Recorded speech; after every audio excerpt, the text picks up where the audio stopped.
following presentation is on the Ossewabrandwag movement in South Africa, which for brevity's sake is also referred to as the OB.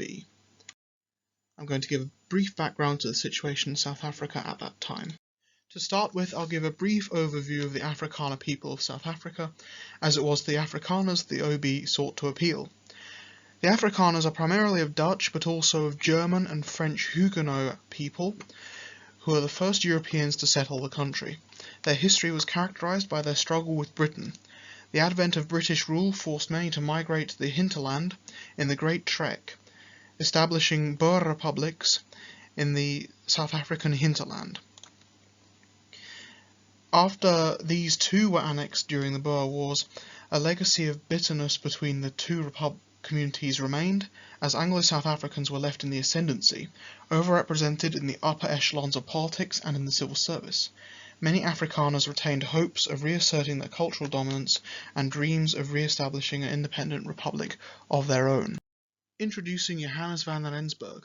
Van Rensburg was an Afrikaner nationalist who, after participating in politics during the chaotic Smeltersday, became disillusioned with the, quote, English parliamentary system. Van Rensburg was also a Germanophile who had studied German language at university. Pro-Germanism was common in a community largely descended from Dutch and German settlers. He met top Nazi leaders in Germany in 1938, including Hitler, Goering and Röhm.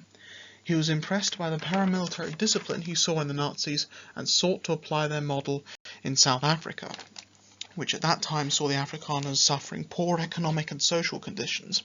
Rapid urbanization brought widespread poverty among Afrikaner people, as well as alienation from their traditional rural life.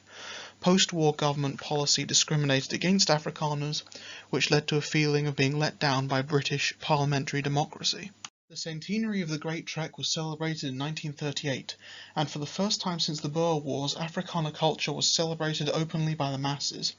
This event is widely credited with resurrecting latent nationalism in the Afrikaner community, the ceremony culminating in an ox wagon procession. The organization Van Rensburg founded was designed to capitalize on the Great Trek centenary. Ossewabrandwag means ox wagon sentinel, seeking to identify the movement with the ox wagon pioneers of the Great Trek. Such a sentinel is depicted here, which connotes authority, watchfulness, and command. As for the OB's symbol, it was clearly modelled on that of the Nazis in Germany, but substituting the swastika for patriotic Afrikaner symbolism. And here we see members of the OB in Transvaal province, with Johannes van Rensburg on the top row. Ek meen, ons is dikwels beskuldig dat ons pro-Duits is.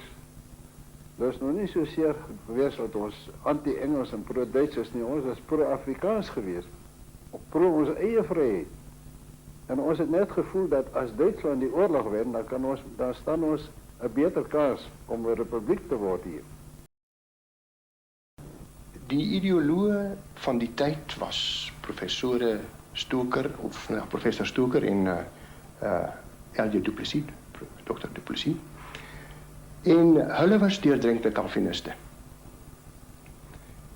Maar dit is waar dat ons 'n gevoel gehad het dat die Britse stelsel, parlementêre stelsel, nie meer vir ons doelmatig was nie. Ons wil nie 'n eenpartystaat gehad het nie, maar 'n partylose staat.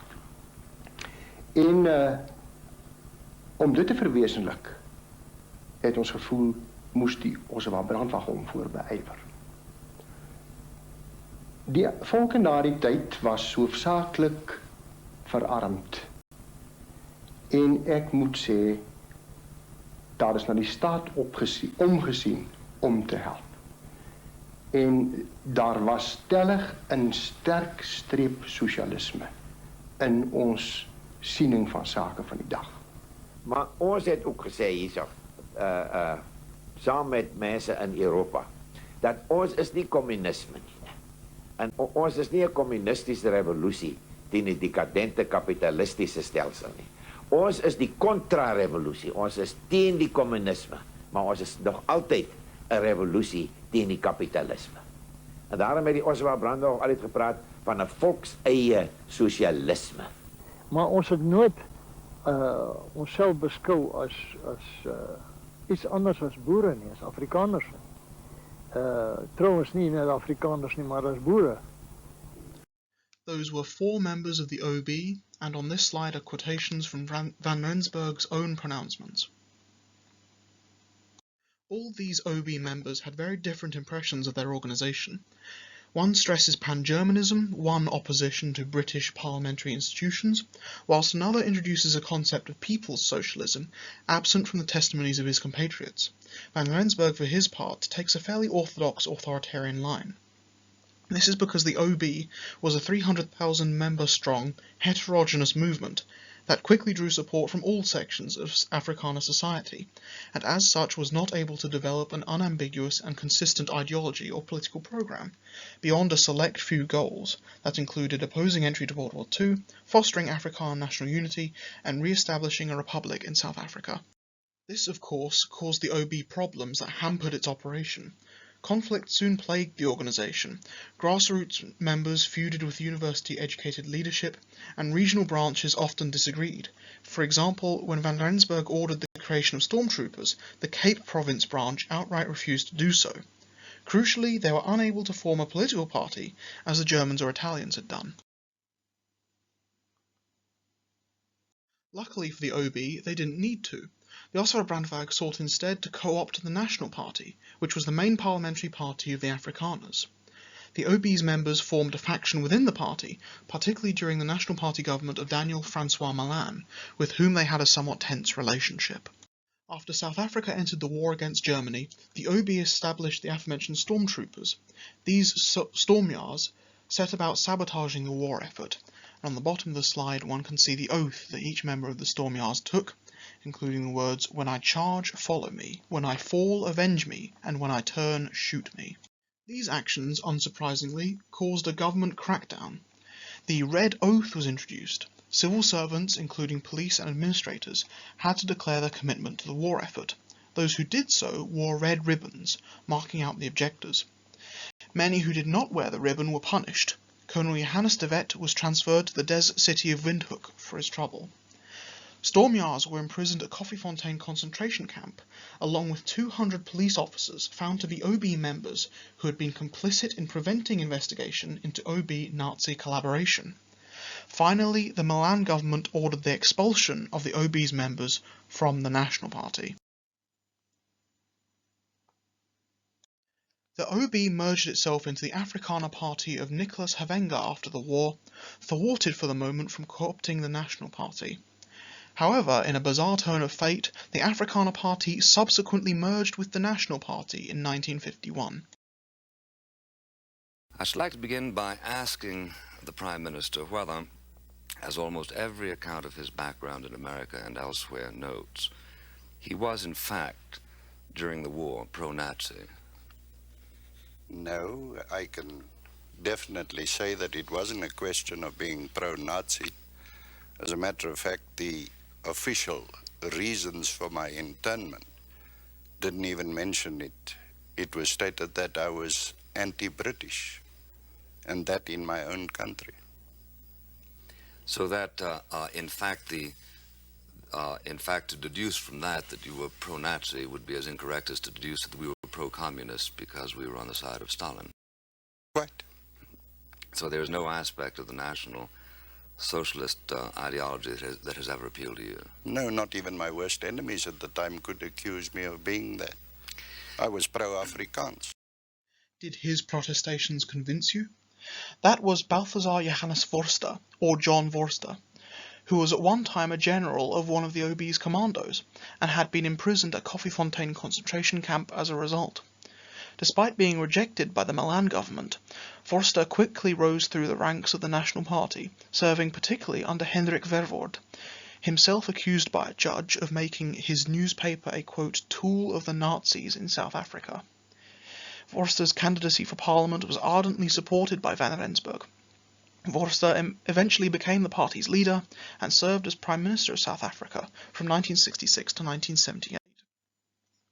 And here we see the erstwhile OB leadership in Cape Province, with John Vorster in the middle of the bottom row. sat next to another future Prime Minister of South Africa, P.W. Botha. After 1951, the OB ceased to be a recognisable entity. However, having established that its members came to dominate South Africa's largest political party, we can track the OB's successes in the following decade. Two goals of the OB were achieved at last by the successive National Party governments. In 1960, a referendum was held to establish a republic, narrowly won by the Republican side. At the same time, a more stringent application of apartheid was enacted, creating Bantustans for the first time, and ensuring the political and cultural dominance of whites, particularly Afrikaners, over the majority.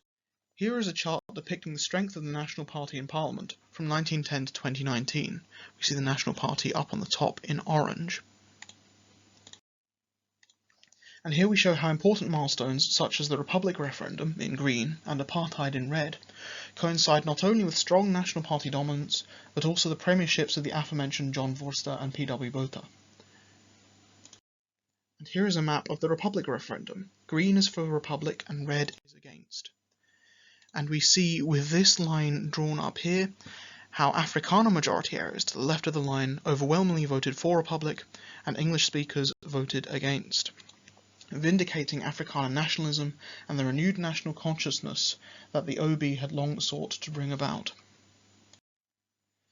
And we briefly touched upon the OB after the end of the apartheid era.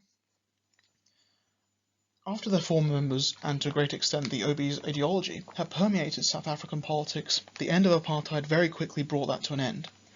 The National Party, in the face of multiracial democracy, very sharply modified its outlook to that of a catch-all centre-right party, leaving the far right politically homeless.